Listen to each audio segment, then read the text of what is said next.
যে নামাজ ছেড়ে দিয়েছে সে ইসলাম থেকে বের হয়ে গেছে। আর যে নামাজ ছাড়েনি, শত অন্যায় অবিচার পাপ থাকবে, আল্লাহর সাথে তার সাথে ক্ষমা চাইবে, আল্লাহ মাফ করবে, আর করবে না, প্রতিশ্রুতি দেবে, আবার মানুষ হিসেবে দুর্বল হয়ে যাবে, আবার আল্লাহর কাছে মাফ চাইবে, লজ্জা পাবে না, আল্লাহ আবার মাফ করবে।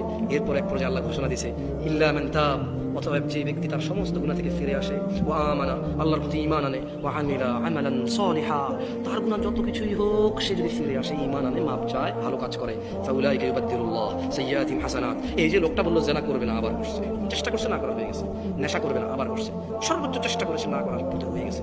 এই যে লোকটা নামাজ মিস করে ফেলেছে, চেষ্টা করেছে সর্বোচ্চ পড়ার, হঠাৎ দেখে গেলে মিস হয়ে গেছে, তো আল্লাহ কোরআনুল কারীমে সূরা ফুরকানে বলছে যে লোকটা ইল্লা মান তাব, হাজার সহস্র কোটি অপরাধ থেকে মাপ চেয়ে ফিরে আসলো, ওয়া আমানা, এরপর ঈমান নিয়ে নিয়েছে, ওয়া আমিলা আমালান সালিহা, মাপ চাইছে, ঈমান আনছে, কিছু ভালো কাজ করা শুরু করে দিয়েছে। তাহলে হচ্ছে ফাউলাইক, তার পিছনের যে হাজার লক্ষ কোটি সহস্র গুনাহ আছে, ইউবাদদিলুল্লাহ, আল্লাহ বদল করে দেবে গুনাহগুলোকে, শুধু মাপ না, এগুলোকে আল্লাহ বদলাই দেবে, এক্সচেঞ্জ করে দেবে, কিসে? সাইয়্যাতিহিম হাসানাত, নেকিতে পরিবর্তন করে দেবে সব গুনাহকে।